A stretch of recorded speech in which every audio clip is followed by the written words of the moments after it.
Hello, everybody, and welcome back to Gateway to Perdition. We did our Session 0 stuff, and we got in a fight with some totally legitimate police officers. Let's see how that goes. I'm sure it's going to go great. I'm sure that all this will just get worked out, and you'll be able to go back to your totally normal, crime-free lives. But first we got to have a fight. So, Rook, I've got your initiative on the order. So if everyone else would like to click their token, good. pop open the character sheet, roll that classic initiative. Big move here. Okay. 3. Nice. Good. Okay. Wow, So, I didn't realize that you'd put the whole name for Rook on there. AKA it's not Rook even Slate. it's not even the full name. I left Rook's cool last name off. Oh, let me update that. That's our boss, I suppose. All right, and then I need the captain. There we go. Okay. All right, I think that's everybody. So,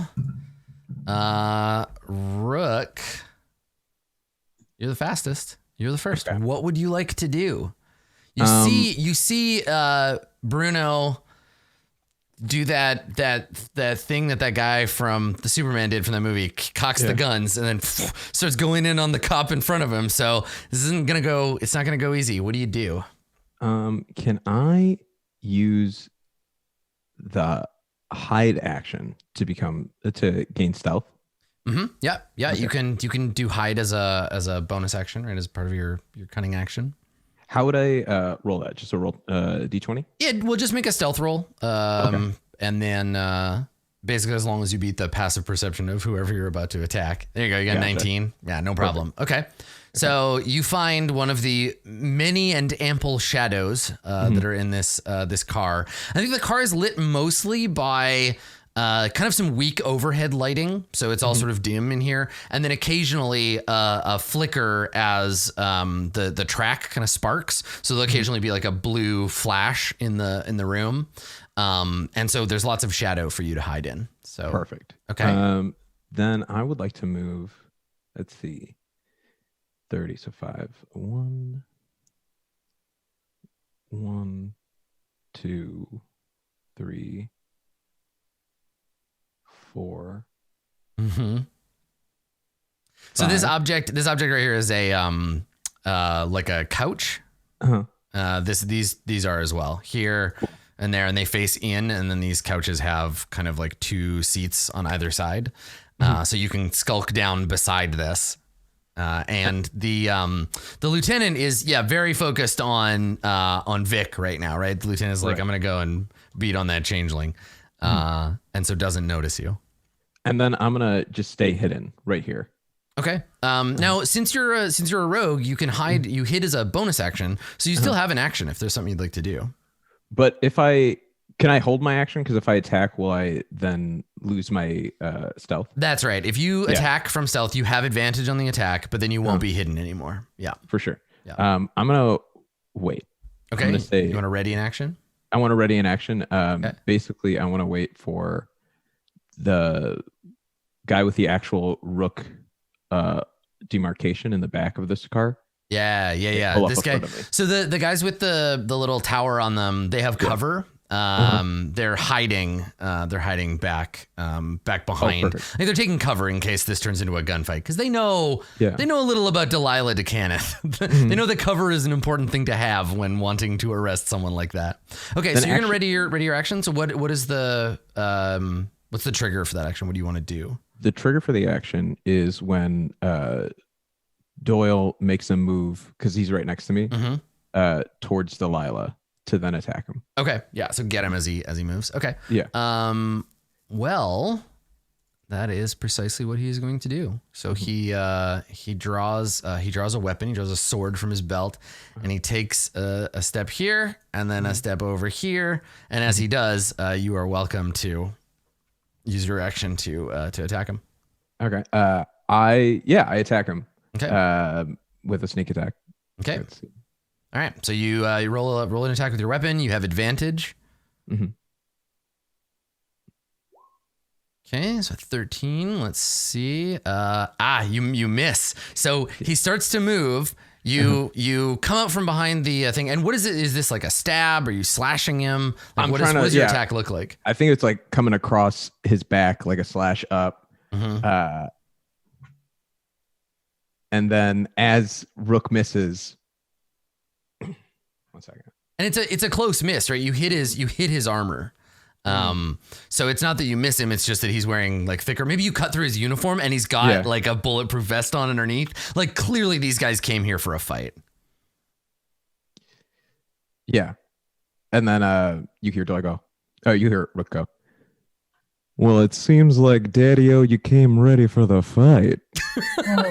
Nice. Okay. Yeah. So you slash him and he's like, he lets out a noise of surprise. He didn't see you. He turns around and he snarls and he says, you ruined my uniform. And he takes a swing at you with his weapon. So here is the first attack, which I'm pretty sure is a miss. Got a 12. And then his second attack, because he gets 2, is a 15. Hit. Okay, so he hits you and deals 4 slashing damage. Cool. Yeah. So he drives you back against the thing, and now the two of you are like having a sword fight, right? Like he attacks, maybe you parry the first one, the second one catches you, and you see this cop over here like react with surprise as you bad move, cat. as you pop up. I love it. All right, Bruno, it is your turn. You wanna try that again? Yeah. Well, first I'd like to use a bonus action to shift. Yes. All right. What does that look like? So suddenly in front of this guard or whatever, this cop, the duster fills out. And right. And the pants like fill out and like tear a little bit more. I forgot to mention that Bruno, they're not wearing shoes, so like their feet kind of arc up like and dig outwards, like trenching a little bit of the floor in front of them, and then their teeth like grow a little bit into fangs. Their hair like poofs out and like becomes more of like a mane almost, and then they reach back and with a knuckle duster are gonna try to do a big sock punch in the face. Nice. All right, so you shift and you're gonna be in this form for a minute. You can maintain this form, and while you're shifted, you get temporary hit points equal to your level plus your Constitution modifier, and then another D6 and a +1 bonus to your armor class, because you're a beast hide shifter. So do you want to roll that D6? Yeah. Yes, I would love to roll that D6. Cool. Hold on. How do I do that? So you get a couple of options. You can type in the chat. You can type /R space D6. Or in the toolbar on the left side of the screen, there's a little D20. If you hover it gives you all the dice in the world. Like that. Just like that. Yeah. Nice. Okay. So you got a 5 plus, what's your level 3? Plus, and then my con modifier is 3. 3. So 11 temporary hit points. Nice. Excellent. So now you have 42 hit points. And you are slightly harder to hit. Your AC goes up to 17. And I think we see this. And then we see the cop like look up as he's looking you in the eyes, and suddenly your eyes are up here, and his eyes kind of go wide. And then that was only a bonus action, so you just pow, you give him a punch. There you go. That's better. It. Okay. All right. So you hit him with the first one. If you click where it says knuckle duster +5 there, if you click the word knuckle duster, it'll roll your damage for you. If I click knuckle duster again, like in the chat. If you hover it turns red and you can just click on it. Okay. So the first hit, just like square in the jaw, bang, nice. You ring his bell with the first hit. You do have a second swing. He's still conscious. All right. Another 22. Okay. All right. Okay. All right, for 6. Now there's an important question for you here. Now you're a professional pugilist. You're a they of discipline. So do you want to kill this person or you want to just knock him out? Yeah, I was wondering if you were going to ask me about lethal damage. Yeah, it's entirely up to you, and it's on the final blow. and it's does Bruno kill this guy or just knock him out? I'm incredibly professional, and I love to leave people behind that are also very, very afraid of me. So Right. Okay. So provided this cop survives and the train doesn't like go off a cliff, he will have a story about the time that he got punched out by Bruno the bear. Heck yeah. All right, cool. Yeah, you knock this dude flat. You can still move if you want. You've had a very effective turn. So you shifted, you gave him the 1-2, and now you can move if you want to. You can see that right now Rook is tangling with a combatant that might be above. Rook is trying to punch above their weight class right now. Yeah. I've definitely. I mean, like, I literally want to just move to like right. Actually, I want to get between. I want to move to like some. I'm in the couch. There we go. You can be on the couch. You can just jump over it, right? Can I jump up on the couch? Absolutely. Yeah, that's where I'm at. Yep. Yeah. Okay, cool. Yeah. So in this case, you just, leap over the couch, land on the other side, probably tear the upholstery. And that's your turn. Cool. So Delilah, it's your turn. What would you like to do? I like to think most of this time that Delilah has been seated on like a very ornately cushioned stool that they make Vic bring with them every single time they go anywhere.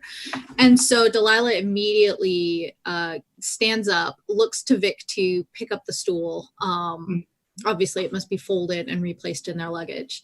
How many of these police officers can I see? Because I'm looking at this. You can see 2. You see the lieutenant here, and you see another over here crouched down behind with a crossbow. And then Vic, you see that there are 2 more coming up the car this way. Okay. I think Delilah will look at Vic and say, well, I don't suppose we can expect to keep our help after they've, gotten themselves entrenched in this sort of thing. We should make an exit now. Hello, dears. I'm afraid it's about to get very bumpy, so you may want to hold on to something. And they take their lipstick and sort of apply it and... And on the third, smack that they do with their lipstick, they cast Thunder Wave in the direction of both their allies and those police officers. Oh boy! Okay, so Thunder Wave is a 15-foot cube. Yeah, 3x3 cube, and it emerges from you. You have to be on one of the faces of it, so you might need to move if you want to target it. But I can move. Yeah, let me see. Yeah, That's fine. Move so I'm behind you. Yeah, maybe. okay. Yeah, I'll be gesticulating at the luggage and things like that, and moving along here and getting my carry-on packages. Perfect. And moving to where there are whatever area is the most collection of police officers. Yeah, so Thunderwave, let me show you where you can kind of where you could place it. All right. I guess here, let me make it square. So it could hit all 3 of them if you wanted to. You'd have to stand there to do that. Okay. But that could be a thing that you do. Thunderwave this area. Okay, cool. All right, yeah. Okay. So you move up. And what does it look like when you cast spells, right? Because you have these devices and stuff as it's very much like a device. The lipstick that she has or that they have applied has a sonic amplification in it. So it's the smacking sound that turns into the that's so good.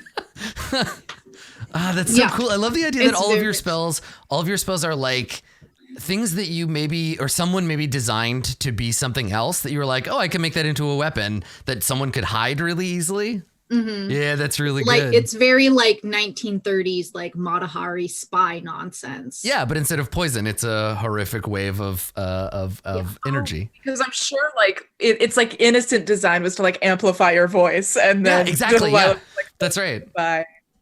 Husband won't Made it. listen to you? Put on new Thunder brand lip color. Yeah. He won't have a choice then, because you'll blow his skin off. So They have a similar amplification device in the heels of their stilettos. Of course, yeah. Okay. All right. So let's see. Thunderwave is a saving throw. I believe it's a dexterity saving throw. No, Constitution con. save. Okay. Constitution saving throw from Bruno and from Rook. I would and like from to our- cast that at second level. Yeah. Okay. Cool. Okay. So I'll Thankfully, make one.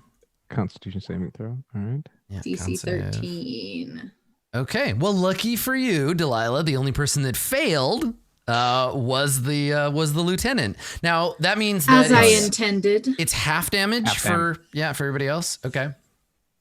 All right. So that would be 9 damage to both of you. I Cool. want to think that Thunderwave also pushes the It does, yeah. lieutenant away. Yeah, 10 if you fail the save, you get pushed 10 feet, I think, or knocked prone. Yeah. Let's see. 10 feet. Yep. Yeah. Okay. In addition, So they shouldn't get unsecured objects are automatically pushed 300 feet away, and the spell emits a thunderous boom audible out to 300 feet. So we see the outside of the train when the spell goes off. All 4 of these windows just immediately blow out, right? Just bang. We see them blow out. Now there is rain and wind blowing into the car. Oh, what a high note, kiddo. I love it so much. And then away from you 10 feet is there. All right. So Lieutenant gets blasted back and steadies himself against the couch here. Yeah, Delilah will look at Rook. You're welcome.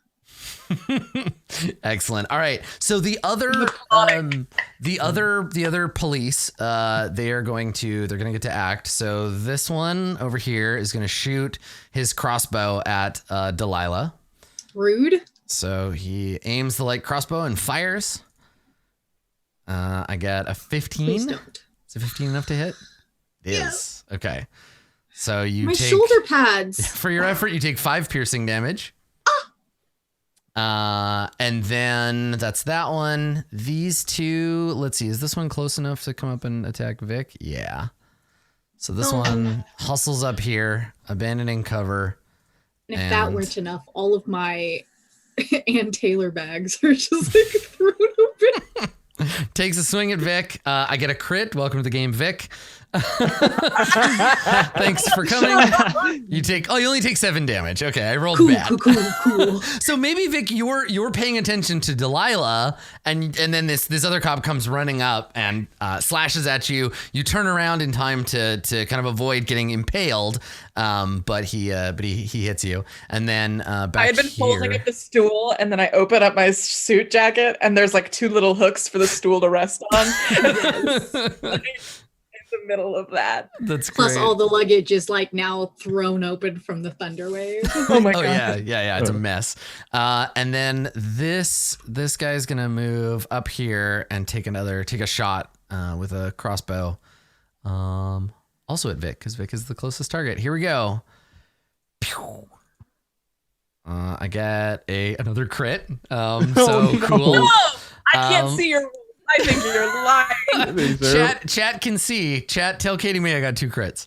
Ugh. This one does 13 damage. I've been waiting for the bullying to transcend. Roll20 is in on it. Yeah. Roll20 is in on that bullying. Yeah. So you take another very painful hit from this other officer, and you are well on your way to unconsciousness. Thankfully, Vic, it is your turn. Well, I had a whole turn planned, but I'm going to change it now because I have 7 hit points. Mhm. I'm going to cast invisibility. Whoops. Yeah. Good call. No. Yeah. Uh, Okay. Oh no. Okay. And yep, so we're casting that. Mm-hmm. And the fun thing, I can't do anything or become non-invisible, so I'm going to spend my turn moving away. Mm-hmm. Which is it was a rough call for Vic to make because I also really wanted to start picking up the luggage. Yeah. My livelihood is going to come first on this occasion and this occasion alone. Okay. I'm going to, where do I go to be safe? The answer Yeah, is there's nowhere. There's a cabin right here, right? You could just go around the corner and close the door, but they'll see the door close. Are you telling me I can just hide inside this cabin? Yes, right now? yeah, it's a little passenger cabin. You could totally just duck in there. Yeah, I do that. Okay, all right. Because also Vic is like a little bit of a slime person. So I'm just going to slime my way into the cabin and sort of shut And just go around the corner. Okay, great. The only person that's in, like, even that could even notice this, and the only person that I think is aware of where you are at any given time, Delilah, you turn and maybe you see footsteps on the carpet. Right. And the carpet is like darkened with rainwater. So we see these like little footprints going around the corner into this room. And did you close the door? No, but I do start crawling under the bed. Perfect. So the footprints become footprints and knee prints and handprints. And then you see them whoop under the bed. Delilah isn't mad. Delilah's just disappointed. Excellent. Guess All how I right. feel about tackle time. You know what? Fair. So Rook, Mhm. it is your turn. Okay. I'm gonna do another stealth check. Yeah, so you wanna hide again? I want to Okay. hide again. Yeah. And then I want to. It's interesting from a genre perspective. Playing Yeah. a rogue is easier in a film noir setting because it's always so dark all the time, everywhere. And I think in this moment he actually goes and he slides like completely flat, and it's like, time to get low on the floor, y'all, and goes underneath What? the couch. No, here's a And, question. like- So for Rook, are you constructed in such a way that, like, do you move like a person?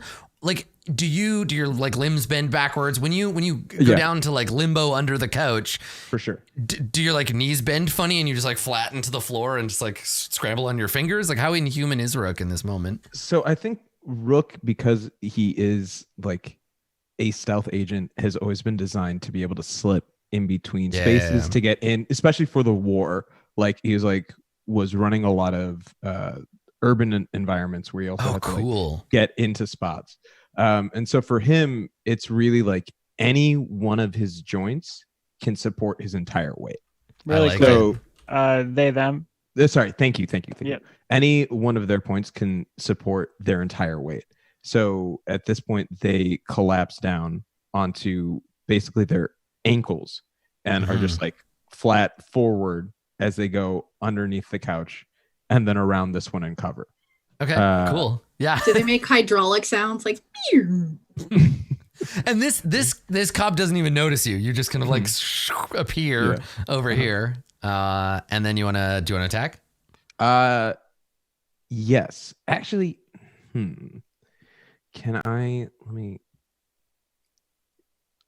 I want to wait actually, because can I use my action to do another bonus action?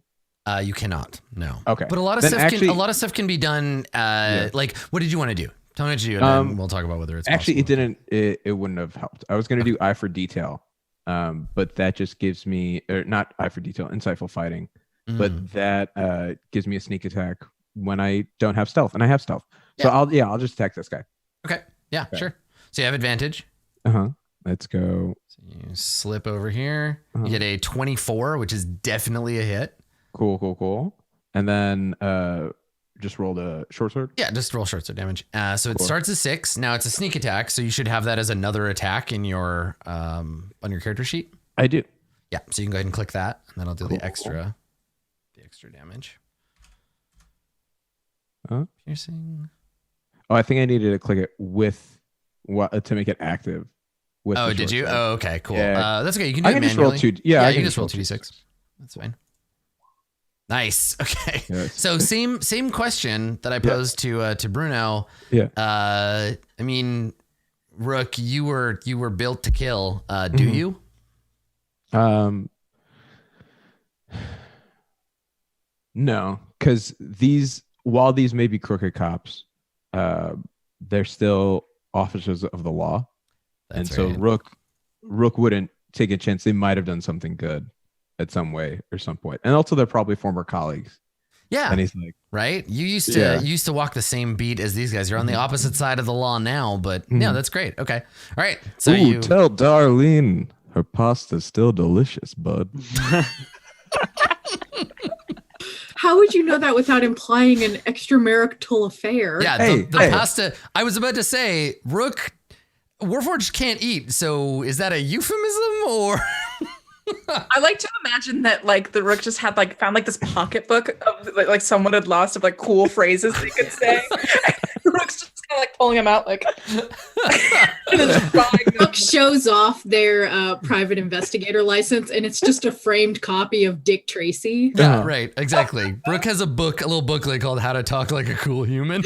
Oh yeah, he's really learned. He spent a lot of time in the jazz scene, and he's trying, guys. They're trying. They're really. Oh my god! Do they have a musical instrument? Did I give you a musical instrument? No, I don't think though. They're just a fan. don't. They do Right, not okay. have They don't know any how to- ability to. Yeah. Daddy-o. Oh my Daddy-o. God. I love the idea of Rook just hanging out in a jazz club. That's fantastic. Yes.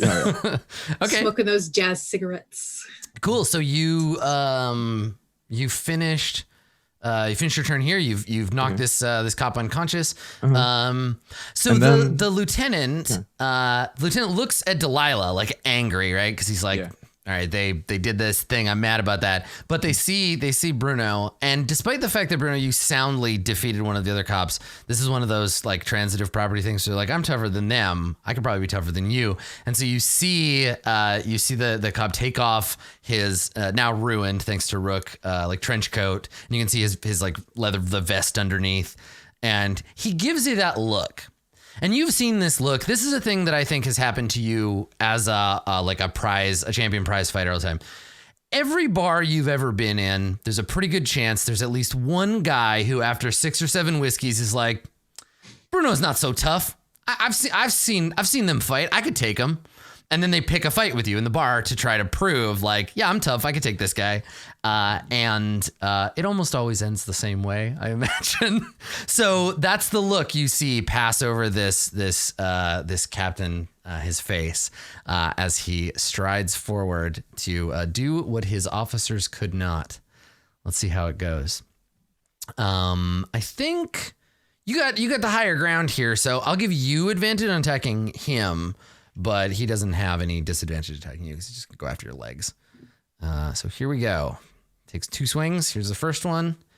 And you have a +1 to your... It doesn't matter. I got a crit. Doesn't matter. Yeah. What? What? Adam. I'm very good at Dungeons and Dragons. I've been playing a long time.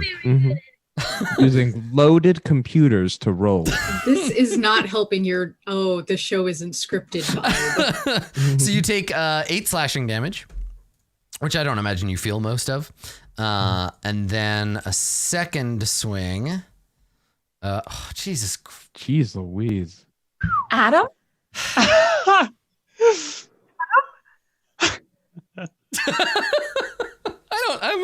It's a 1 in 20 chance.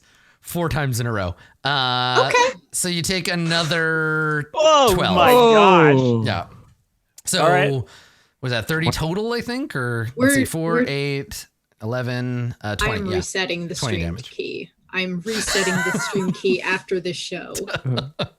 Okay. So yeah, I mean, maybe he's right. Maybe this is the time it doesn't go that way. You're not as young as you used to be, Bruno. So you take two quick hits. And how many hit points do you have now? 10?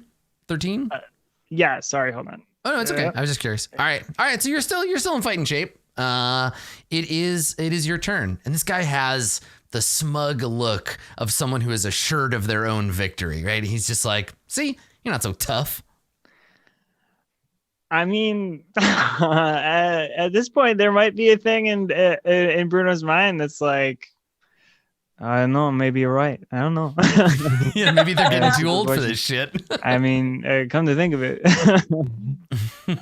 But so Bruno is going to just like raise up both fists and just like pound down on this lieutenant's head. Yeah, his face is right there in punching range. Okay, so you have advantage on your attacks from having the higher ground on this guy.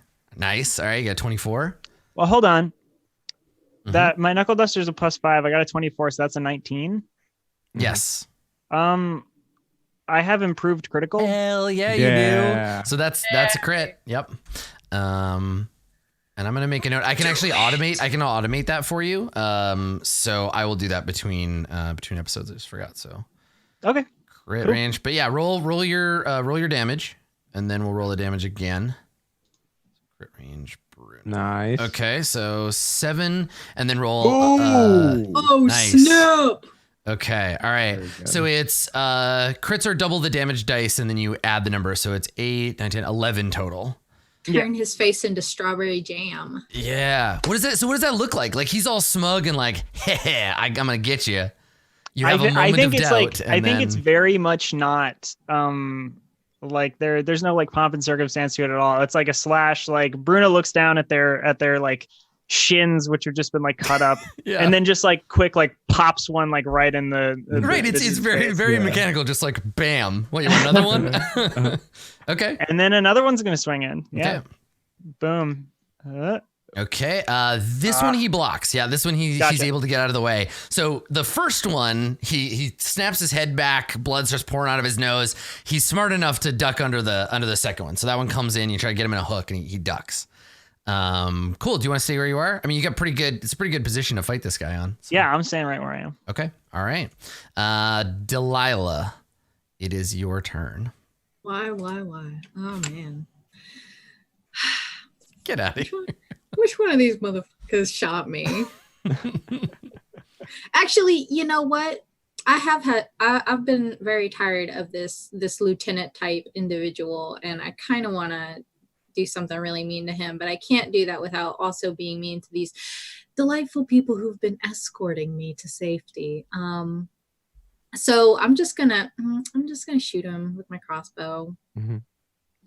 Okay. How do I shoot things with my derringer? Yeah. If you want to use your gun, let's take my gun. Let's take a look. Yeah, because like a crossbow is fine, but you have a magic gun. Yeah, I do. So let's see. Okay, you when you create the cannon, you determine its appearance and whether it has legs. Your Eldritch Cannon is a force ballista.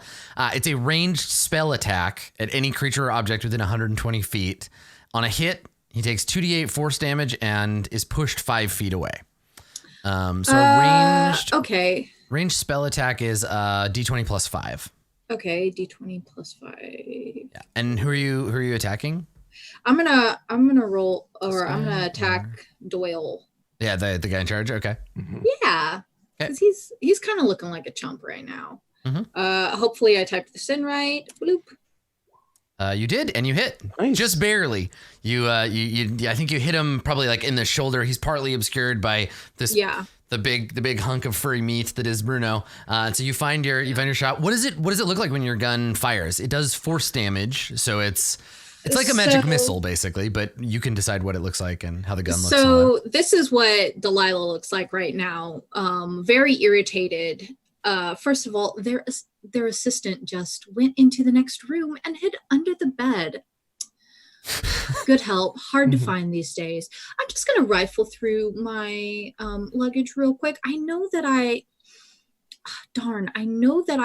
left a little, and then picks up this sort of like shiny barreled derringer. And it's like, oh, I was wondering where I put this. Hits a little knob on the back, like where you would go to cock the gun, and the little pwing crossbow comes out of the sides. Is this like a noisy cricket situation? Oh yeah, absolutely. And then like swiftly turns like this, goes like around Bruno as Bruno is punneling this lieutenant, and then it's just like, that should be fine, and shoots and like narrowly grazes Bruno's leg into the lieutenant's thigh. Mm-hmm. Yeah, and then it gets blown back 5 feet. and takes 2d8 damage. So which I like to imagine was them stumbling back. Yeah, totally. 5 feet. yeah, absolutely. Yeah. So go ahead and roll your 2d8 for damage. I would love to. Thank you. 2d8. Boop. Ooh. Also, thank you so much, TK, for getting a Tom Jones song stuck in my head. Really You're appreciate welcome. that. I suppose I did name the character, so I deserve it, but I didn't do it on purpose. Cool. Okay. Sometimes the pain, the greatest pain is the pain we deal ourselves. Yeah, especially by accident. This is the mental equivalent of hitting myself with a hammer by accident. So Bruno, your combatant, staggers back, struck by a bolt of magical force that could very easily have hit you, but didn't. So you're lucky. I made that choice. You're welcome, Bruno. No, thank you, I guess, or whatever. Fantastic. All right. So the other two, this cop comes forward, looks around for Vic, realizes that Vic maybe jumped out the window or something, and then takes a step towards Delilah and makes an attack. I know, right? The nerve of some people. I would like to shield as a reaction. Yeah. Okay. All right. So what does that look like? Do you have like a brooch or like a ring or something? What does the form of your shield take? I like to think that all of Delilah's gadgets are accessories, like very fashionable accessories. And so when this person attacks, it like erupts from a clutch that forms into a parasol, like a shield parasol. I love it. Yeah. So you're like, so the thing I like about this class is that you can go as Inspector Gadget as you want with it, right? So every spell can be its own little weird piece of equipment. Yeah, that's great. It's just like a hairpin in the back, like a jeweled hairpin, and then it just poof. That's so like cool. Into a parasol. So for folks who aren't familiar with the class, and for us, since this is the first time we're using it, the cannon, the first turn that you like prepare it, this turn, it's an action to like ready it. But now that it's ready, you can fire it as a bonus action, and it's not a spell. So now you can you can cast you could cast Cure Wounds and shoot your gun. You could cast another spell and fire it. It's a bonus 2d8 ranged attack anytime now that you've prepared it and charged it up. In the future, I will remember that. Yeah, well, and it's perfect because you didn't have it ready this turn, so you got to spend that action. So we're good now. So yeah, the cop that approaches you takes a swing, and your magical shield deflects it. This one is going to move up to here, and I think he's going to shoot his crossbow at Bruno. Here we go. So we get a 6. He misses completely. Just the wind and the rain, he fires, and the crossbow bolt sails past you, Bruno. Now, Vic, you are invisible, hiding under the bed in the other room. You can hear and see some of what's going on, right? You've kind of got like a viewpoint. Yeah, I've got a here. small line of sight. Yeah, you can kind of see what's happening. What do you wanna do with your turn? I see that my dear liege. I'm like panicking under bed. And I reach into my other and I pull out. It's like, you know, those. It's very like a stereotypical like those tiny guns that in a lot of like noir stuff like women would pull out of their purses. It's one of those. Very tiny. I'm like my liege, and it's just like I imagine like a bed skirt, and like I'm just like hiding under it, trembling, and you're invisible. Yeah, and I'm like, and I my hands are like shaking, and I fire off an eldritch blast at the person who's attacking, because I don't technically need line of sight, but I think I got it anyways. Yeah, this guy for sure. Yeah. So here we go. Ooh. Did it do it? Nice. Yeah, 24. Yay! It did it. Cool. For Too bad Delilah didn't see it. 7 force damage. Okay. Now, one thing, because again, we're all kind of getting used to the characters. So one thing you have an ability called Hex that you can use as a bonus action that puts a hex on someone and they take more damage. So okay, cool. If you'd like, since you probably would have anyway, we can just say you did that first. Do you want to do that? I was confused about the rules about doing hex and casting a spell in the same Yeah, turn. so hex is a bonus action, so you can cast it, Okay. and then you can cast another spell as long as it's a cantrip, which I believe Eldritch Blast is. Oh, okay, cool. Because So, it's yeah. a cantrip. I forgot about the cantrip rule. Okay, so this dude is, I know it's one of the most complicated, silliest rules in the game, where it's like, can you cast a spell? Yes, sometimes, kind of. Don't worry about it. Is it reaction? I don't know. So roll another d6 for extra necrotic damage. And now I've been asking everyone else, if they want to deal non-lethal damage, but the thing is, you can't with magic. So you're not invisible anymore. You're still hidden because you're under a bed or whatever. And this guy is killed like relatively horribly, I imagine, because it's necrotic damage that kills him. So what does that look like when Vic hits this guy with the Eldritch Blast and he dies? Through a millennium of rotting, but in a second. It's majestic. Oh, so it's like the end of Indiana Jones and the Razor of the Lost Ark, right? Like he just melts. I've never seen a piece of media in my whole life, but yes. Okay, cool.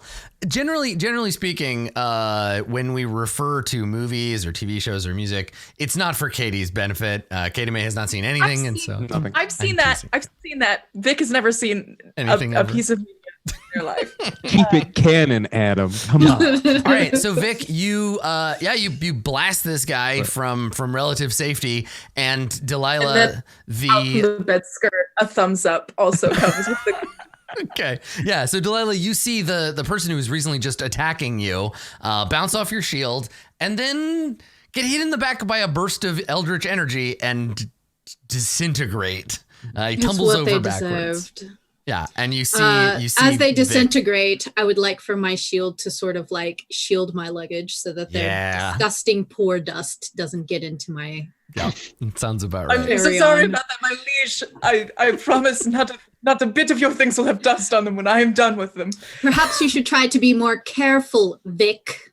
Yes, my liege. I can see the fan fiction already. So, Rook, would you like to take your turn? Yes. I would like to. Sorry, I was just looking over something. A Weird. lot of For whatever reason, Rook in my head translates to road, and I'm like, Oh, okay. yeah, so you don't hear. No, I like that. I just don't- envisioned a big green loading bar. They're just like beep, beep, beep, deciding. Yeah. Yes, I would like to take my turn. Thank you. Sure. So, Rook, now, first off, I want to make an insightful fighting check. Again, Okay, so what does insightful fighting do? Tell us about that ability. Let me put it into the chat so folks can see. Okay. Yeah, and then we can talk about it. For sure. First So- of all, it's dope. At third Yes. level, you gain the ability to decipher an opponent's tactics and develop a counter to them. As a bonus action, you can make a wisdom check against a creature that you see that isn't incapacitated, contested by the target's charisma check. If you succeed, you can use your sneak attack against the target, even if you don't have advantage on the attack roll, but not if you have disadvantage on it. Even if it lasts a minute or until you successfully use the feature against a different target. That's cool. So Yeah. most rogues have to use the environment, use their allies, like to create an opportunity, create a weakness to take advantage of. But in Inquisitive, you recognize the weaknesses within the person you are fighting, and so you don't need the situation necessarily. Okay, all right. So this is a bonus action. Make an insight check. I will make For sure. a deception check.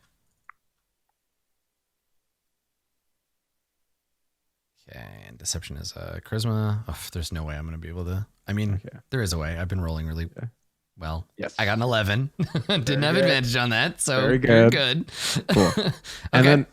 And I think what happens for Rook in this moment is as they look at Doyle, is their eyes sort of like circulate and coalesce and like finite examine every thing about Doyle's outfit and like their armor and just like remembers like their fighting time when they were well let's make a roll first as I move to attack them and Yeah, see okay. how it goes. Okay. And then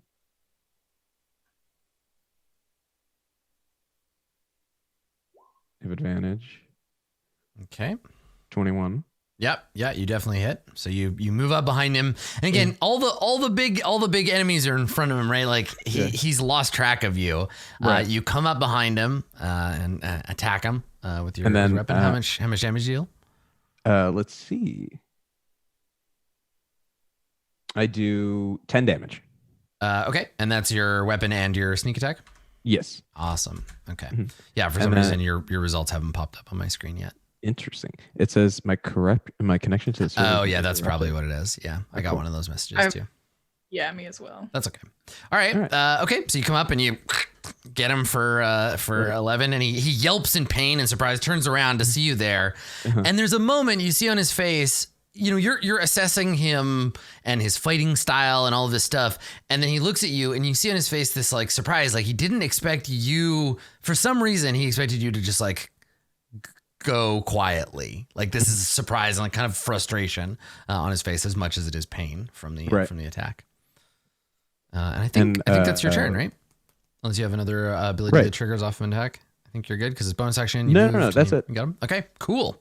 And so I got him. So you'll retain that ability for another 9 turns until I attack somebody else. And I think Rook just like looks at Doyle, and like voice modulates, and it's like target assessed.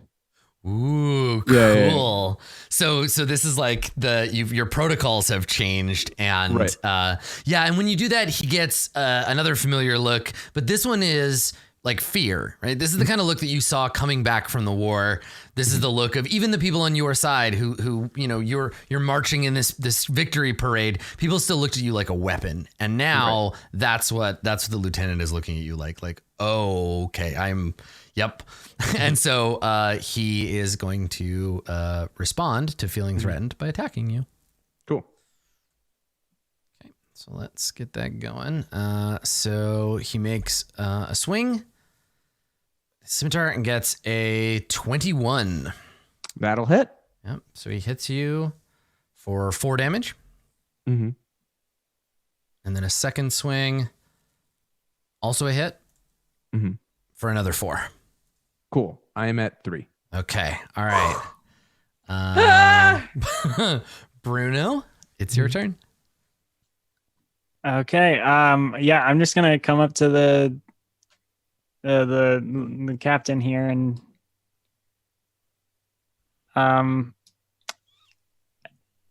are we flanking?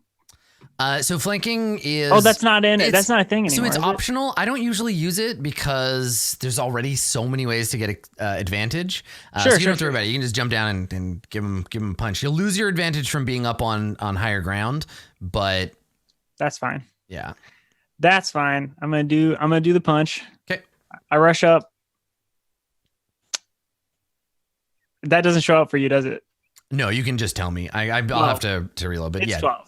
You got 12? Okay. All right. So he hears you coming and dodges out of the way as you take your first swing. All right. I'm going again. Okay. 19. That is definitely a hit. Okay. 19, and that's 6 bludgeoning. 6 bludgeoning? Okay. All right. 6 bludgeoning damage. This guy is on his last legs. You can see him. He's reeling. Great action surge. Yeah, there you go. His manager's in the corner being like, throw in the towel, you palooka. And then you just give him another. This is it, right? That last minute where you feel his weakness and you surge forward. That's an 11. All right. And so he's got a little bit of strength left in him. So he brings his arms up. You punch him in the arm. And it gives you, action surge gives you one more action, but not another bonus, right? So you just get the well, I mean, it's hard to say because the action surge literally says like on top of your turn, you can take 1 additional action on top of your regular action and a possible bonus action. I don't know. Okay. Yes. Then you get your second. Yeah, you'll get another swing. Okay. Chat, be sure to tell me how cheating I am. And that's 19. Okay. All right. Yeah, you hit. And 19. Let's do for 4. 4 damage. Okay. All right. So same thing. You can hear it. You can just like in the back of your brain, you can just imagine like the crowd cheering for you. You can see this guy hitting the floor, but he's not ready to go down. You know you're going to win. He just hasn't realized it yet. You got to wait for him to catch up. Mm-hmm. So Delilah, You see this fracas going on over here.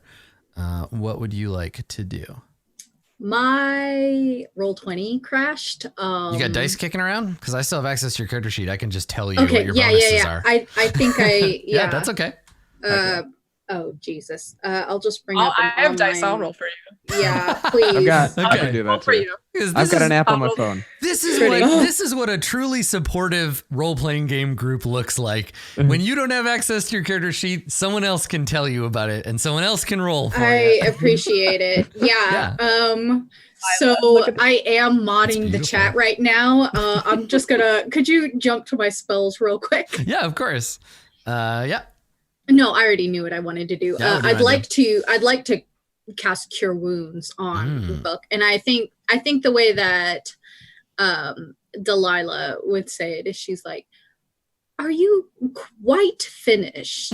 We have things to do," and she would just they would just I think they have like a breath freshener. I was wondering, like a perfume mister or like a little banaka or something like that. It's just like, could you please, you're making a fool of me. Ooh. And cast a Cure Wounds on can I do that on a Warforged? Yep. Okay. Yeah, I'm just making sure they're not I'm just making sure they're not technically constructs. Right. No. Okay, then I'm gonna cast Cure Wounds and then make a pew pew with my Derringer again. Is the lieutenant still up? Yes. Then I'm gonna pew pew the lieutenant. Okay, so you got 11 healing. And who is that on? Oh heck yeah, Nice. Rook, right? Yeah, that's right, because you're asking about making. Okay. So now I'm at 14. I'm fine. Thank you. Oh snap! I'm back. Okay, good. Me too. I'm also back in. So this is awesome. I'm back, but I can't see any tokens. I got very excited. Scroll. That's the answer. Yes, yeah, it's up. Sorry, it's up at the top of the. Top and we're in the middle. middle. We're like the middle car. Yeah. There you go. Okay. I was very excited.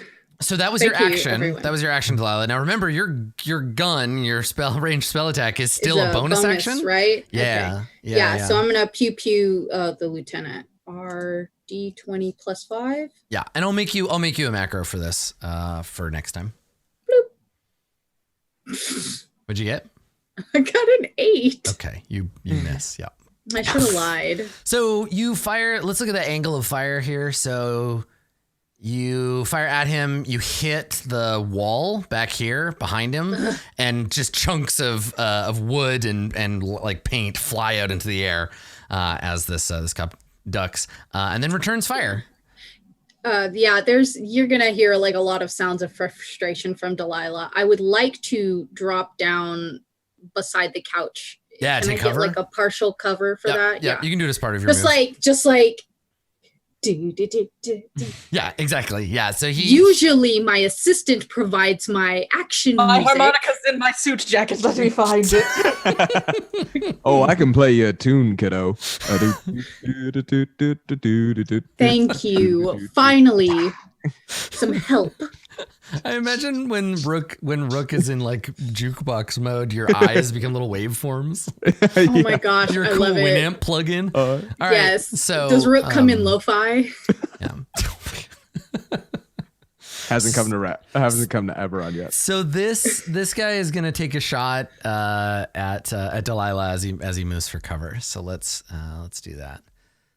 Delilah, you get a crossbow shot at you. I got a 11, so no dice. Thunk sticks into the couch next to you.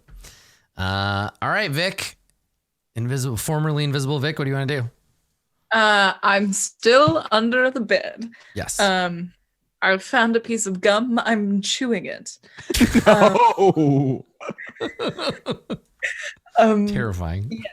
So I'm just going to do an Eldritch Blast again, methinks. Oh, and my character sheet won't load. I was a dummy and exited out. I lost it forever. Where are my dice? All right. So what are you gonna cast? What are you doing? I'm gonna Eldritch Blast this other. Actually, I'm gonna go for the. Yeah, I'll go for the one who was shooting at Delilah. That's true to my heart. Okay. All right, I'm gonna roll fancy dice. Here we go. That is a 16. Okay. I don't know what my additions are. Eldritch Blast is a ranged spell attack, right? Yes. Oh yeah, and you can same thing. You can move the hex, I think, to this guy too. Transfer the hex over. And this is to the lieutenant. No, the not lieutenant. The one who the other goon. Right. My dear Delilah. You're attacking people laterally rather than up. Okay. Yeah. All right. So this one's hexed. You get a 16. Even just a 16 on the die is enough to hit, so you don't even have to worry about the bonus. Cool. Yeah. And so the damage is a D10. Let's take a look here. And then necrotic was 1d6, I think. But if you'll check my work, that'd be wonderful. Yeah, for sure. Eldritch Blast. It is yes, yeah, it's a D10 force damage and a D6 necrotic damage. Cool. I can take pictures of this stuff. So that's 4 force damage from the Eldritch Blast, and then 5 damage from the necrotic. Mm-hmm. And I don't know if I get any additions on my Eldritch Blast. I'm trying to No, it's just a D10. It'll go up at different levels, but right now it's just D10. Okay. All right. Then that's damage. Cool. All right. So yeah, this guy staggers back, hit by the attack, drained of his life force. He's just barely hanging on. And behind him, the broken window rattles and rain and wind are blowing through as the train continues to tear north. So Rook, there are two combatants left. There's this very badly pummeled lieutenant, and then over here there is a cop who is seemingly being drained to death from something malevolent in this other room. So I still have the insightful fighting on. That's right. Yeah, the lieutenant. So I think Rook is just going to attack them, and okay. So I rolled in D20, and I swear to you, first one was a 14 with advantage. It was a 25. Nice. By crit on this. Okay. So that would be 9 plus 6. So Excellent. 16. Yeah. Okay. That was 13 more, 12 more damage than this person needed. Cool. So same question for this guy. Knockout or murder? I think it's incapacitate, but like it's ends up being like pretty bad. Like it's like it's someone needs to look after him, but he'll maybe stabilize. And I think Rook, in the process of like doing it, comes out and goes, Doyle, you know you need to get out of the game, bud. This should be your last real game. You know what? Forget it. I'm guys, come on. Let's roll. All right. So he is out, ending your inquisitive bonus because there's no more target. He doesn't get a turn because he's unconscious. So Bruno, there are bodies laid out in front of you. You guys kind of got kill stealed by Rook here, but there is one bandit remaining, one cop standing over here by the window. All right. Well, I want to go to there. And it's just this one. Yeah. Now I will say this: you could, if you want to, you could use your fists and punch him and knock him out, or he's standing in front of an open window. You could just shove him out the window. That's also an option. Is there any reason why we would need information from this person? Nah, we'll just get it from the lieutenant, right? Because we got the lieutenant. Yeah, you got a bunch of like unconscious cops. Kill the henchman. Get rid of him. All right. Hold on. Hey, hold on. All right. And Frankie's only learning the flute. I'm gonna clench the fist and like lift up, and then pick up the bandit with my other arm. Grab him. Yeah. And I'm gonna go. All right. So and then just throw him out the window. So listen, we gotta and like push him. Okay, make an athletics check. Can do. At least No someone problem for around Bruno here to knows do. how to get work done. 19. Wow. Dear. All right. Cool. I got a 7. So the thing is, you're going so fast that you shove him, and you don't even get to see the look on his face that's like, oh no, I've been shoved out the window of a moving train, before he just disappears. Like, just vanishes. He's gone. And then Bruno turns to Delilah and is like, okay, no, are you happy? Like, is that fine? Is that what you wanted? Perfect, Bruno. Thank you so much. You've been such a big help.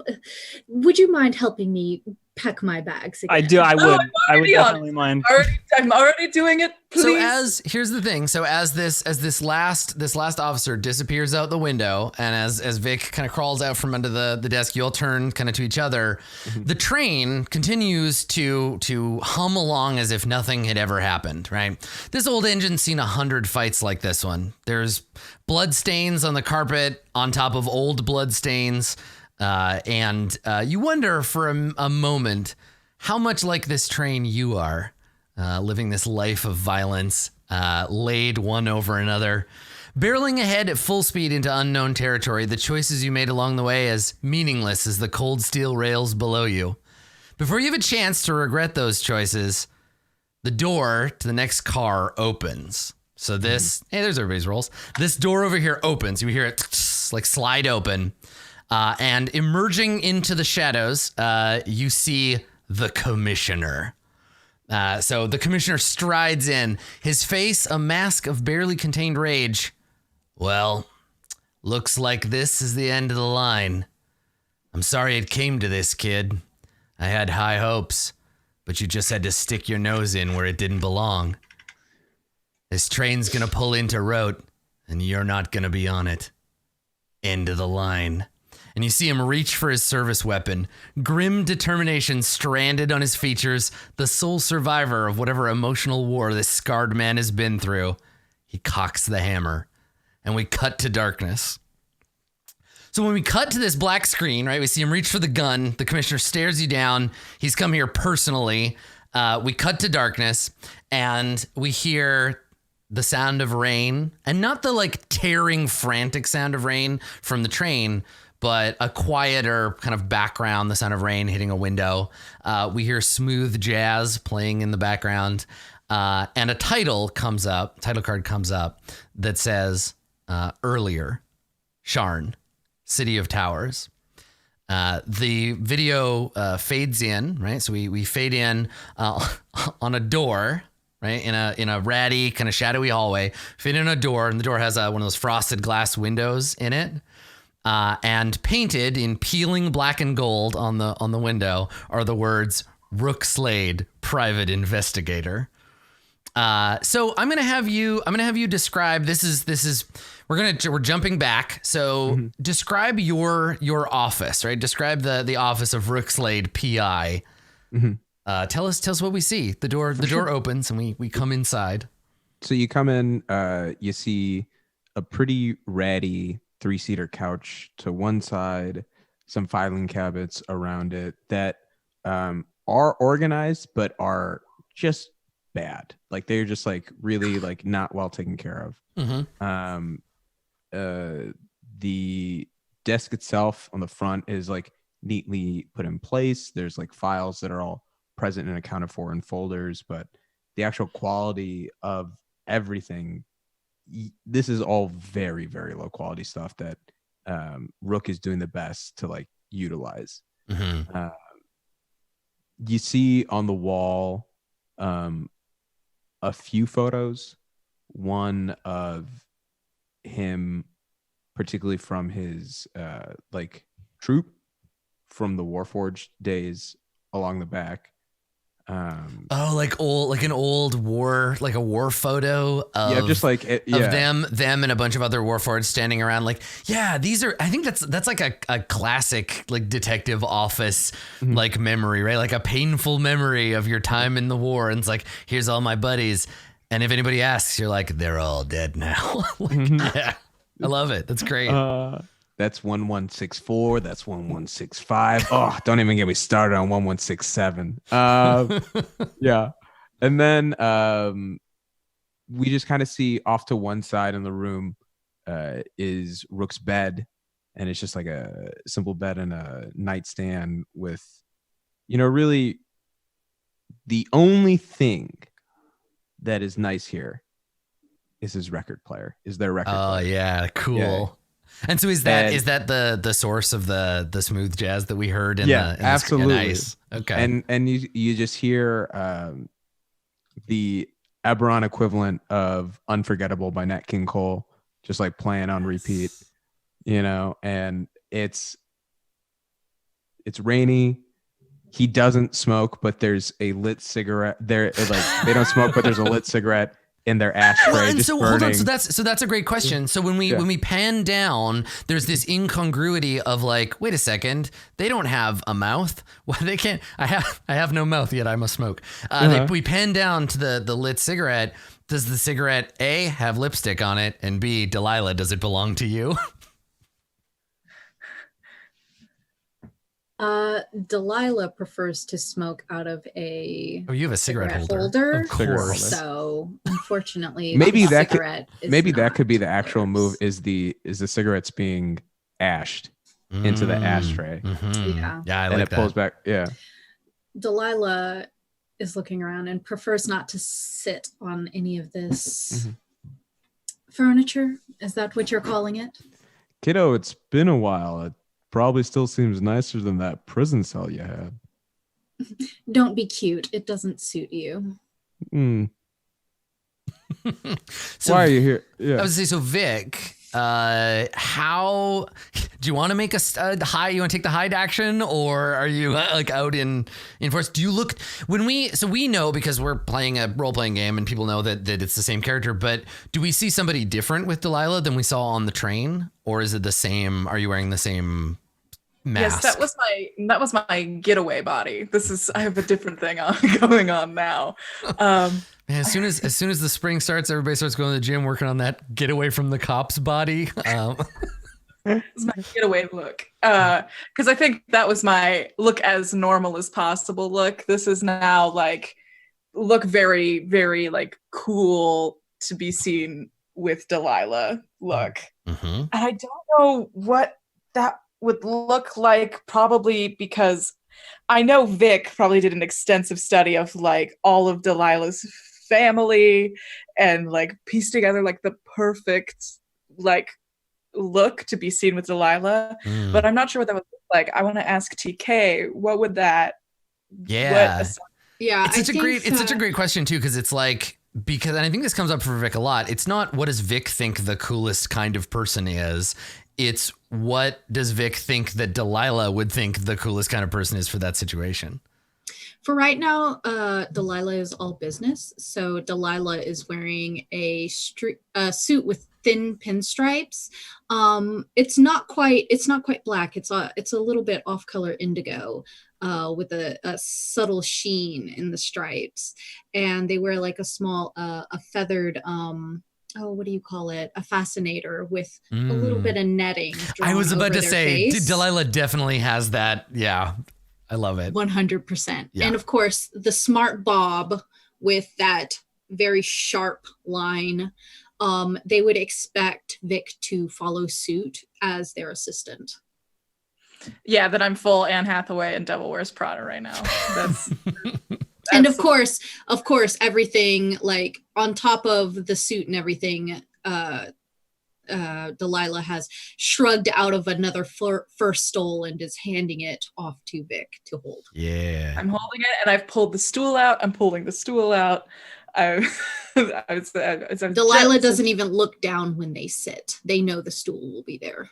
Right. I'd die if it wasn't there. Yes. Beautiful. Yes, you would. So Delilah and Vic, did you come to Rook's office straight from the train station? Was it prison, train station, Rook's office, or do you have a room in a seedy hotel somewhere that you're using the last of Vic's money to pay for? Obviously, I had to stop and change. I couldn't be seen wearing those drab colors, but My favorite detective has fallen from grace. Of course, I had to see them in person. Well, speaking of falls from grace, Bruno, were you here with Rook already when Delilah to Kenneth came back from prison? Like, were the two of you talking already, or do you show up later? I think I would like. I've heard Delilah's in town, like is back. I think I'm hesitant to see them. Yeah. Because we were so close a long time ago that it's like one of those like, oh no. But at a moment, I think it's just one of those like, it's raining outside. All of a sudden, like the door like bursts open, Nice. like covered in. It's like Great Gatsby when Leonardo DiCaprio comes in and is like completely soaking wet. Yeah. And just is like, oh hey. Yeah. I think Delilah almost stands up off of the stool, but then just crosses one leg over the other. Devastating. So everybody but Delilah would know this. The word has gotten out, right? That Delilah de Kenneth is like out of jail, and things in this neighborhood, things on Night Street are gonna get complicated soon. Delilah was a big deal before, and when they went away to jail, the Night Street gang basically took over the territory, and if they're coming back, if Delilah's not back from prison, things are going to change around here. And everybody is kind of angling for their own kind of piece of this pie. But right now, everybody on Team Delilah is standing in this room. Right. No one else is. Vic was the only one that came to meet you at the station. None of your family members have reached out. This is what you got to get things back in order, Delilah. And so looking around the room, you see Rook, you see Bruno. Vic is best unseen and unheard, but you know that they're there. And so there is this kind of moment as the record on the player, I think, skips at the end of the track, right? We hear it like pop and then makes that kind of vinyl crackling sound that mixes with the rain outside. So this is it. This is it, kiddo. It's good to see you again. Likewise, Bruno. I heard you caused quite the upset. Yeah, well, I'm not going to throw a fight. You know me. Bruno, baby. Another bash on the mind? I'm sorry, what? What you say, me, Rook? I think all three of us look at Rook like... Bruno, baby. What? Another bash? Sorry.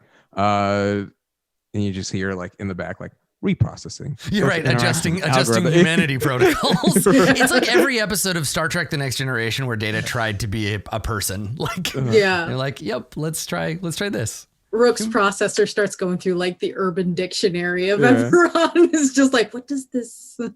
Bruno. So far from the Shark Street gang. What brings you into this little cat's office? I heard Delilah was going to be around. We're old friends. I don't know. Excuse the smell of wet dog. I was out in the rain. You're excused, dear, of course. Mm-hmm. And I shouldn't say we're that old friends. And they take a long drag of their cigarette and sort of like put up an arched eyebrow. It's just like this is the Bruno moment will for follow a suit with the arched eyebrow. This is a moment for a compliment on how they look, and Bruno is quickly missing it. Yeah, no, the window is closing. I'm very well. It can't be I'm not that old, so like it's I don't know. Like it's bad. You look good for someone who just got out of prison. And in general, you look good. You just look good. Delilah will switch the legs that they have crossed and turn their back to Bruno. Rook is I'm up on it. I'm brutal. putting a new record on truly. that hopefully eases some of the tension, but can't find the right one. Hold on, everybody in this room is trusting? Like, who's this? And Bruno is going to point to Vic because I don't know that Bruno has seen Vic Yeah, like again, this is one of these things where everybody knows about Vic the Mirror, but if you've met Vic or not, you might not ever know it. Yeah, exactly. Oh. I'm Stacy. I'm one of Delilah's new assistants. I'm gonna totally use decipher. What is it? For deceit. Whatever. Yeah. Reasonable. Totally reasonable. Yeah. Okay. Yeah. So make a deception check there, Vic. Oh yes, that's You got to beat a 25. Yeah. Okay. Oh my lord. I can do it. If I roll high. Let's go. Oh, 24. Close. So snap. here's the two things that you learn, Rook. You learn that Stacy is lying about that. Yeah. But also, Stacy is incredibly good at lying, right? Huh. You would have to be some kind of lie detecting machine to be able to tell that wasn't the truth. Right. Yeah. You would have to be as good as Rook Slade. That's right. And then we just put the book As Good as Rook Slade back onto the bookshelf. And so I'd be like, don't be a jive turkey. Tell us your real name, Cat. Excuse me? What is a jive turkey? I think what they're saying is you're being whack and and you need to tell us what your real name is, because apparently, I mean, I trust Rook here more than I trust anybody in the room to know exactly who's telling the truth and who's not. So I guess you're not. All right, fine. My little ruse has been wrapped up. All right, and then I changed back into my sort of like normal, like gray. In your changeling form. Yes. Yeah, and I think that's Bruno. That's when you realize like who it is, right? That this is indeed Vic the Mirror, Toady to the stars. Vic. There's no story of Vic alone. Nobody ever tells a story about Vic, but Vic is a background character in like just about every weird mob tale that's happened. Vic's worked for every major and minor mob boss in this neighborhood. Basically come and go. So. And at that point, I start like unashamedly. I head over to one of Rook's filing cabinets, open it up, and just start like, "What can I look at today?" Nope. Nope. Sorry. Nope. What? Nope. What? It just popped right open. It was like almost on. Nope. I'm sorry. I thought we were all trustworthy here. Do you have something to hide from me? Question is, what do you want to know from me? I got to protect my other clients. And you see, like, as you pull open a filing cabinet, there are no files. Oh, a little moth flutters out. I just quietly shut it and I give Delilah a look like, ouch. I would like to interpret this look of shared, like, secret sharing, like, this person is poor. Yes.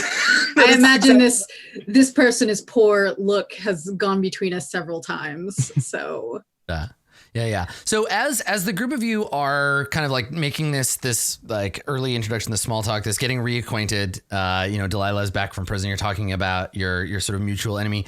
We pan across the room to there's a like a faded poster. Maybe it's out in the hall. There's this old faded poster. There's a bunch of posters in the hall. A lot of them are for like Miracle Cream or like whiskey or whatever, like old timey posters advertising stuff. But there's this faded, wrinkled poster, and on it, it's very clearly like a fight poster. It's got a picture of a much younger Bruno on one side, and on the other side, it has like a shadowy figure, and it says like surprise bout on it. Championship belt. And it's like talking about all this stuff on the poster. And as we see it, we crossfade to another hallway somewhere. This hallway appears to be underground, maybe because there's no windows, and it's like brick walls. And we see somebody walking quite quickly down the hallway. It's a human. He's wearing a trench coat. He's just come out of the rain, and he's got a bundle under his arm, like a valise under his arm. And so he's walking quickly down this hallway, and he comes into the hall, and he stops. And at the end of the hall, there's a door, and we just see the door. We can't tell why he stopped, but we pan down, and at about waist level, we see a man wearing a pinstripe suit, no shoes, but this really nice pinstripe suit, no shoes. He's got curly hair. He has a hat on, like a fedora on the back of his head, and he has a baton, a club, basically, sitting across his knees, sitting on a stool, and he looks up, and the man in the rain, he says, "Is he in?" And the halfling on the seat, he's like, "Yeah, you got an appointment?" And the human shakes his head. He says, "No, but I have information, important information." And the halfling on this, he's like, "The baby don't take meetings with just anybody." And he's like, but Mr. Myson's gonna want to see this.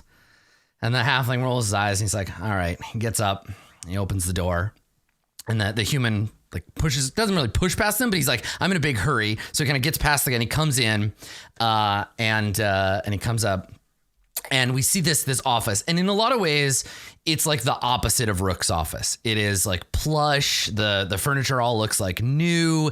It has this slightly like kind of greasy quality of all the wood is like very over polished.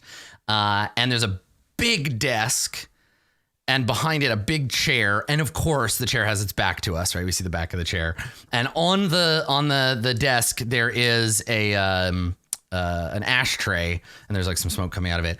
And as this guy comes in, we hear the door click shut behind him, and the desk turns around, or the chair turns around, and sitting in the chair I guess the chair would have been specially constructed, but we see a tiny man.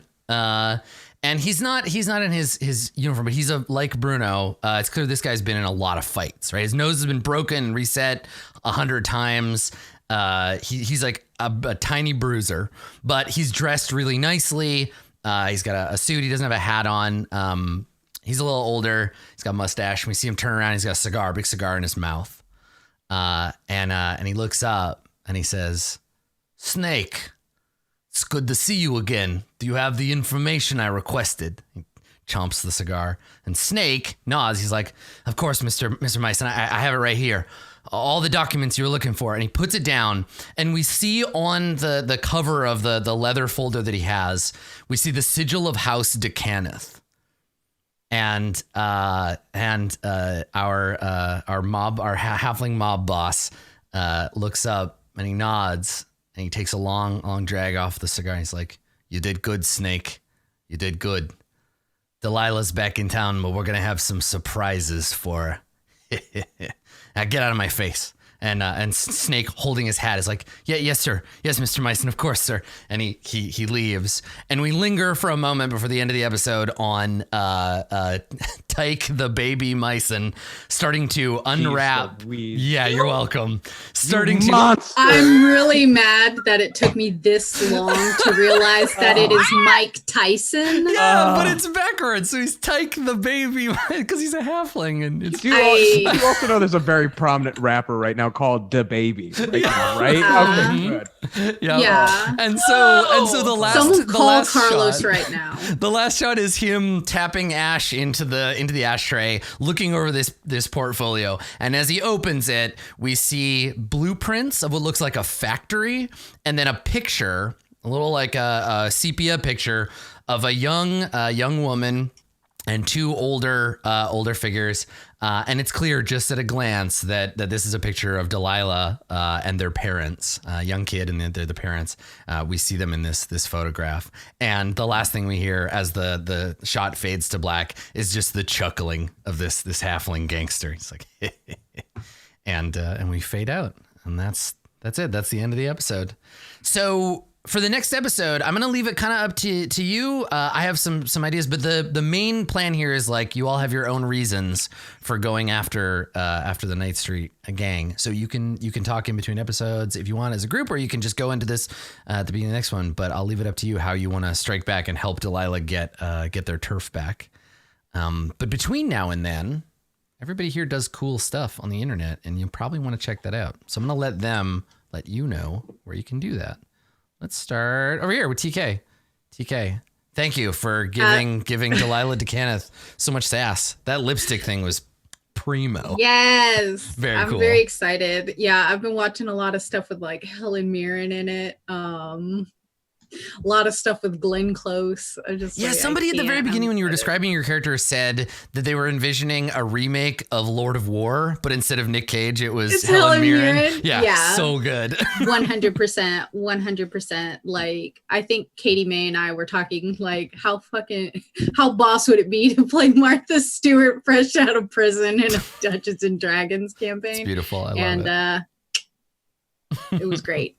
Living the dream. Pure poetry. I'm TK. I write spooky stories on the internet. You can read those spooky stories at tkjwrites.com, or you can follow me on Twitter. TK joins the fray.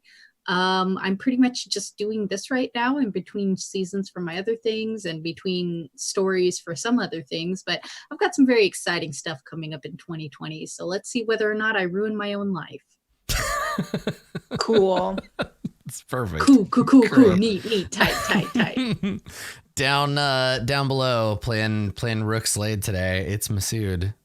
Thank you for that excellent awkward robot being cool voice. I had to Rook. find it, and I'm very happy that it's there. Hey, my name is Masood. You can find me on the internet at Marudeboy, MHRUDEBOI, on Twitter and Instagram. I'm going to tell you what I've been telling everyone. Please follow me on Twitter. I will not follow you back. But I'm really trying to keep that number at 0 forever. And so let's make this egg thing really pop. You can, otherwise you can just keep up with me on my Instagram with stuff that I'm up to, comedy shows that I'm doing in Chicago, and more importantly, my cat. It's a very good cat. Yeah. Oh, Azula, so good. Thanks, Masood. Next up, down in this corner, William, thank you so much for joining us. It's so fun to have you here. This is great. I love Bruno already. Like the first time they spoke, I was like, oh, it's perfect. This is so good. Wonderful. So I'm super excited to see the next 2 episodes. Thank you for joining us. For folks who are as yet unfamiliar, where can they find you doing your thing? Yeah, so you can follow me on Twitter and Instagram at kwilliamwhite. And I do a lot of tabletop streaming and production stuff with Q Times. That their YouTube channel and their Twitch channel is just Q Times, which is QUEUETIMES, like you're waiting in a queue, like a Q Times. But I do a bunch of work with them. I have a Kids on Bikes tabletop live stream called Hijinks and Handlebars. That's been running for a little over a year right now. We're in our 2nd season. It's really great. It's I much like how I suppose you run your games. It's very I don't dip into any like racism or like homophobia, transphobia, that kind of stuff. There's a lot of other conflict that we can get into without having to like drudge up the trauma of the way that we all are living right now anyway. So I do enjoy and appreciate media that does dip into those things and does that very respectfully and very well. I wanted to tell different stories, so that's what I'm doing. So that's that. I'm currently on a Monster of the Week campaign that is in its final arc. There are 4 previous arcs for it, and that's really awesome. My friend Sam Richardson does that show, GMs that, and it's like incredible. And Sam is maybe the perfect GM to be running a Monster of the Week campaign. Oh, that's so cool. It's like really awesome. It's so great when that happens, right? Where you see a GM and a game like click and you're like, oh, this is it. This is the game for you. Like this is your thing. I love watching that happen. I'm looking at the poster for Monster of the Week Vacation right now. It's adorable. Yeah. I love it. Yeah, that artist is incredible. Yeah, that's pretty good. And then the last 2 things I'm going to say is we're my band Glass Beach signed with Run for Cover Records. That got announced today. And we there's an article about us on Stereo Gum, and that has the music video that we just released today. I directed that with the other my other bandmate Jay. They and I directed that together, and it's really awesome. We're very happy with like how it turned out. We edited it and put everything together too, so that's super awesome. Check that out. And then along those same lines, I'm so sorry, but we're in the last 2 days of a Kickstarter with Mike Bachman. Cool. Yeah, get that out there. Mike Bachman from the Greetings Adventurers, previously Drunks and Dragons podcast. Yeah, we are. Glass Beach is doing an album with Mike Bachman and Very dope. of like nerdcore music, like about tabletop stuff. And Oh, that's so fun. yeah, and we're trying to kickstart that. Part of the goal money for that is actually also to help Glass Beach tour next summer, like this upcoming summer, I should say. And so if there are any Glass Beach fans and they want us to tour, that's a good way to do that. And if there are any fans of tabletop or Greetings Adventures or D&D and that kind of thing, then check out that Kickstarter. It's called Roll for Streetwise. You can go to rollforstreetwise.com and that will bring you right to the Kickstarter page. Yes, that's cool. That's awesome. I've never heard of a Kickstarter like funding a tour before, but that's great. Yeah. Come to Vancouver or at least Seattle. I'll meet you in Seattle. Come that far. Early 2020, we're going to Seattle. Yes. Cool. I will come to that. How people ask all the time, like, oh, is it cool like playing role-playing games on the internet and like making that your job and like, you know, whatever. And I'm like, yeah, all that's fine, but like I get to hang out with cool people. That's the best part. Like all of you are so awesome. Katie, take it home. Do the thing. Tell us about you. Hi. Yeah, I'll do that. I'm Katie May. You can find me at Twitter at OKKatieMay. If you want to listen to me DM, you can listen to Dungeons, Dice, and Everything Nice. It tells the story of the planes. All of the planes were separated over 1,000 years ago, and now some ex-employees of a butcher shop are deciding whether or not to reunite them. So if that sounds fun to you, you can head out to dungeonsdice.com to check that out, or Dungeons Dice on Twitter. But besides that, that's all I got going for the rest of 2020, baby. It's vacation time. Nice. That sounds great. Cool. Well, thank you. Thank you, Katie May. Well, thanks for coming, everybody. This has been episode number 1 of Gateway to Perdition. We have 2 more. They're going to be on the same time, same day, same week. So we'll see you next week for more of that action. We'll continue to explore Eberron, get ourselves into some trouble, and maybe punch some more cops. I don't know. We'll see. Thanks for coming, everyone. We'll see you next time. Bye. Bye.